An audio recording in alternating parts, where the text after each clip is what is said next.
Hey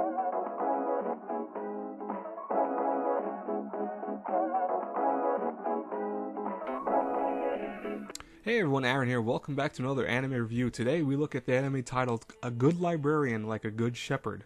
Now, this, and I'm not, by the way, I'm not going to even try to pronounce a Japanese title for it because I swear it's going to sound horrible no matter what I say.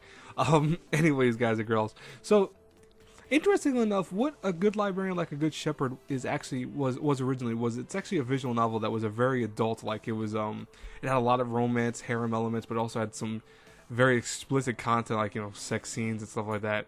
But it became an anime, and the anime was actually kind of, I want to say, dumbed down to the sense that you don't have a lot of what adult content was in the actual visual novel. And this is, by the way, this is all here happenstance. I've never played this show before, or excuse me, the visual novel, but I've known people that have played the visual novel before, so I know that. But from what I hear, though, it really is a toned down version, and you know what, I'm kind of glad, because what I also hear is that the story actually works a lot better in terms of if you want a good anime adaptation of something that is a visual novel, because that's sometimes hit or miss here and there. But anyways, you care more about what's going on with this anime, because I guarantee you, most of you have never heard of it. If you have, it's probably because you heard about it a couple years ago, because this was around 2014. It was a 12-episode series.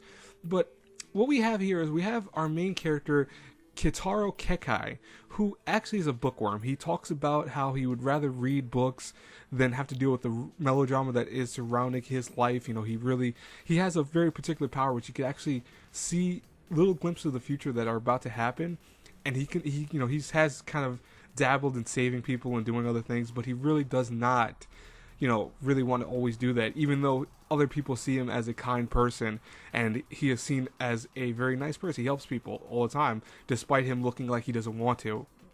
He's actually part of the literary club, and he gets a strange text message one day that says that his life is going to change dramatically soon. And the message comes from a person named as the Shepard. And ironically enough, within that same day, a girl named Sukumi Shirosaki actually gets hit by a train, and then he realizes, oh wait, that was a future sight I just saw, and he actually ends up saving her life later on. And she actually joins the club that he's in, even though he was the only member currently. She joins the club because, lo and behold, she got a text message from the Shepherd saying to join the club, essentially. And then you have other characters that start receiving messages from the Shepherd, and the whole kind of twist and kind of throbbing concept of this is that, well, throbbing? What's throbbing? That doesn't make sense. I swear, whatever. Well, the whole kind of twist of the show is the fact of we have, you know, this Shepherd going behind the scenes telling people to join and telling people that this is going to happen and this is going to happen. And you really don't understand fully until the last episode what the Shepherd's kind of main goal is. You know, you do get hints and kind of things that you can kind of speculate as the show goes on to figure out who the Shepherd really is and what he's really trying to do. But for the most part, you will not truly find out until the very last episode.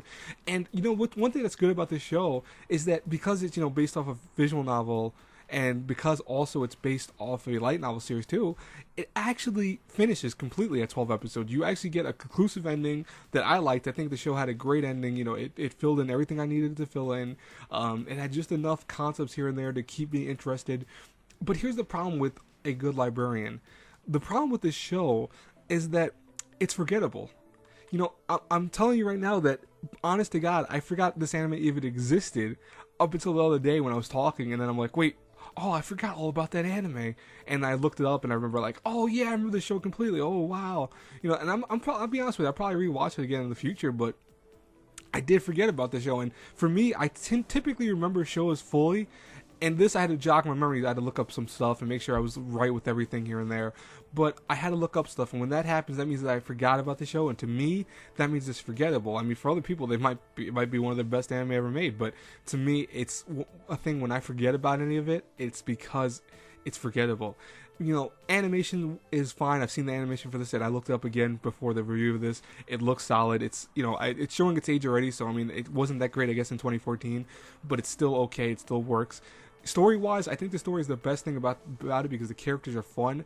I think that the only issue I have with the show, besides even the music, which is kind of forgettable also, is the fact that a lot of characters only serve purposes to kind of be fan service-esque sometimes, where you have girls that show up just to kind of, you know, have those ecchi moments here and there, and I wondered why they did it that way, but it's not really kind of a detriment to the show too much. It still works for the most part. That's why if I had to review the show A through F, I have to give it a solid B-. You know, this is a show that it ends well, it has a good story to it has good characters. I like the main character. You know, it has a harem-esque feel to it, but it's not a harem, I don't think, really. I really don't want to call it a harem. I think it does have harem elements to it. But, you know, it's meant to be a show that kind of focuses on a romance story at the same time with the supernatural elements of, you know, who the Shepard is and all of that. So I'd say give it a shot, you know, definitely check it out. And as always, guys, that's it for my review. I hope you enjoyed it. Please like, comment, subscribe, share the video, you know, the whole 9. And as always, until I pass across again in the next review, have a good one, everyone. Bye-bye.